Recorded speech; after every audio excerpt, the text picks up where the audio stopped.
In the name of Allah, the most merciful and beneficent, students of 5th class, अस्सलामु अलैकुम।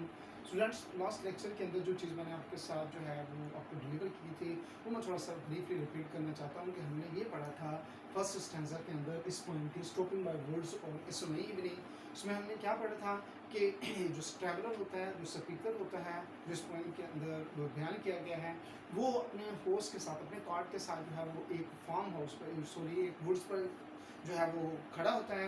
यहाँ जब वो वुड्स पर आता है तो वो देखता क्या है, तो बहुत ज़्यादा जो है वो स्नो फॉलिंग होती है, नेचुरल ब्यूटी से वो बहुत ज़्यादा फैसिनेट होता है। जैसे वो फैसिनेट होता है तो वो खड़ा होता है और उसको ये पता चलता है कि जो इस वुड्स का ऑनर है वो नियर बाय विलेज में ही कहीं रह रहा है और इसको पता होता है। और वो खड़ा क्यों होता है, वो सिर्फ और सिर्फ नेचुरल ब्यूटी को देखने के लिए, स्नो फॉलिंग को। और इसके साथ बेटा मैंने राइम की डेफिनेशन भी राइट की थी और राइम स्कीम जो है वो मैंने बताई थी उस स्टैंजा के अंदर, और बाकी एक दो टेक्निकल चीज़ें थी जो मैंने आपके साथ शेयर की थी।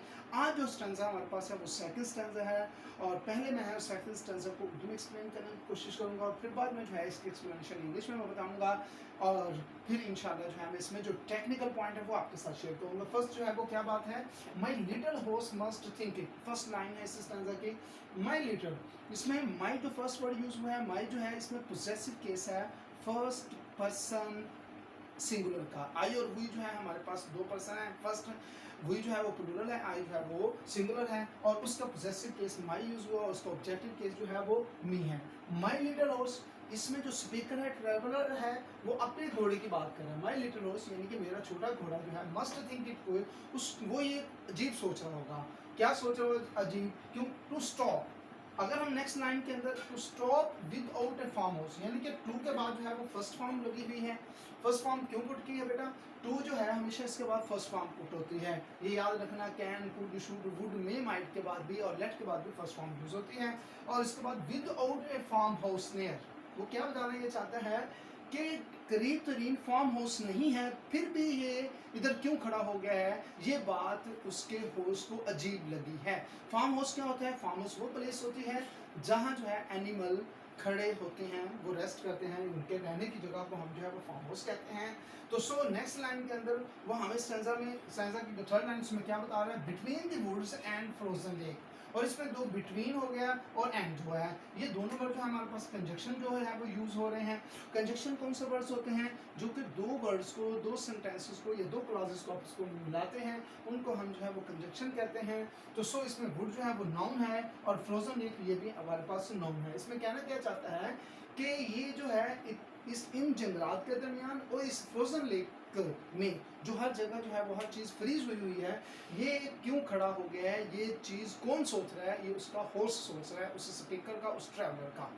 लास्ट लाइन के अंदर बेटा वो हमें बता रहा है the darkest evening of the year. पहले इससे पहले मैं आपको बताना चाहता हूँ डार्केस्ट के पहले दा लगा है और दा जो है ये हमारे पास आर्टिकल है। आर्टिकल दो तरह के होते हैं, एक जो डेफिनेट आर्टिकल होता है, एक इनडेफिनेट आर्टिकल। इनडेफिनेट ए और एन होते हैं, डेफिनेट आर्टिकल जो है वो दा होता है। तो इसमें दा लगा है द डार्केस्ट, इट्स मीन के डार्केस्ट जो है वो ये थर्ड डिग्री है हमारी जो यूज हुई है। इवनिंग ऑफ द ईयर यानी कि darkest evening of the year से क्या मुराद है कि ये सारे साल के, इस सारे साल की, पूरे साल की जो लंबी तरीन और अंधेरी तरीन रात है और इस रात में ये ऑनर जो है वो इस वुड्स के दरमियान क्यों खड़ा हो गया, हालांकि इधर करीब ही जो है वो फार्म हाउस नहीं है, ये चीज़ सोच रहा है उसका होर्स। ये इसका तर्जुमा था उर्दू में। अगर हम इसमें इंग्लिश में इसकी ट्रांसलेशन करें तो क्या है, द स्पीकर थिंक्स। अगर हम इस इंग्लिश एक्सप्लेनेशन बता रहा हूँ बेटा, the speaker thinks his host must find it strange to stop here, यही वो बात है। तो कि उसको ये अजीब लगा है because there is no sign of farm house near it, क्योंकि यहाँ करीब जो है कोई भी फार्म हाउस नहीं है, कोई भी उनके रहने की जगह नहीं है, फिर भी क्यों खड़ा हो गया है। Indeed it is so dark and cold, हकीकत में ये बहुत ज़्यादा जो है वो अंधेरी और ठंडी रात है। It is in fact the darkest night of the year, no doubt ये जो है डार्केस्ट है यानी कि अंधेरी तरीन और लंबी तरीन रात है इस ईयर की। ये है बेटा इसकी एक्सप्लेनेशन। और इस स्टैंजा के अंदर जो टेक्निकल पॉइंट जो है वो राइटर ने बताए हैं जो मैं आपके साथ शेयर करना चाहता हूँ। First of all I want to tell you the definition of personification. What is the definition of personification? It is a figure of speech in which a thing, an idea, an animal is given human attributes.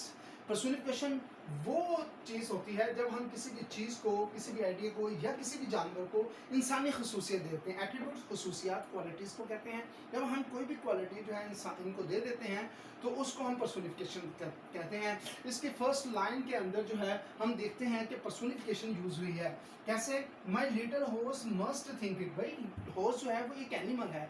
Animal जो है वो कैसे सोच सकता है? सोचना जो attributes है, क्वालिटीज़ है, वो ह्यूमन बीइंग की है, तो सो ये कैसे सोच सकता है? तो इसलिए राइटर ने जो है यहाँ पर्सोनिफिकेशन यूज़ की है। ये एक आपकी फिगरेटिव लैंग्वेज है, लिटरेरी टर्म्स है, जिसको हम कहते हैं, जो राइटर ने यूज़ की है। थिंक्स इट टू इट, यानी कि घोड़े को जो है वो एक अजीब लगा है, अजीब सोच रहा है कि यहाँ कोई फार्म हाउस नहीं है करीब और फिर भी वो यहाँ खड़ा है। और ये थी एक पर्सोनिफिकेशन यहाँ इस लाइन के अंदर यूज़ हुई है।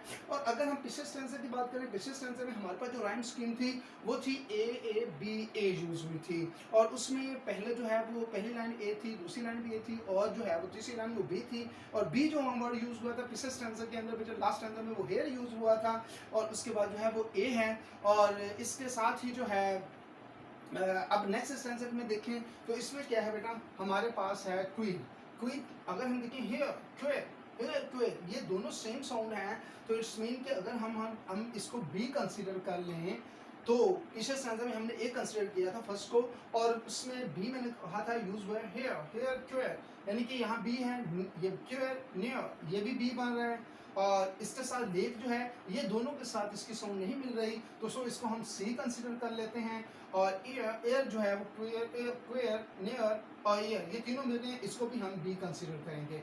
अगर हम देखें तो इसकी राइम स्कीम क्या बनती है बेटा, इसकी राइम स्कीम बन रही है B B C and B, B B C B, और इस जो है सेंसर की वो ये बन रही है। और दूसरी एक और बात जो है वो हर लाइन का देखेंगे, फर्स्ट जो वर्ड है वो कैपिटल है, जैसा कि माई का एम है, और ट्रू का टी है, और बिटवीन का बी है, और जा का टी है। तो सो ये जो है हमारे पास जो है कैपिटल लेटर है। ये इसके टेक्निकल पॉइंट थे जो मैंने आपके साथ शेयर करने थे बेटा। पिछले लेक्चर जैसा कि आपने रेडी किया था, और इस लेक्चर को भी आपने अच्छे तरीके से रेडी करना है, और ये आप अच्छे तरीके से रेडी करेंगे इंशाल्लाह। फिर मुलाकात होगी नेक्स्ट लेक्चर के अंदर। स्टे होम स्टे सेफ बेटा, अपना ख्याल रखें, अपने घर वालों का ख्याल रखें, सुबह जल्दी उठें, नमाज़ पढ़ें, कुरान पाक की तिलावत करें, अपना काम याद करें, और इसके साथ ही आप मोहम्मद लतीफ़ को इजाज़त दीजिए। अल्लाह हाफ़िज़।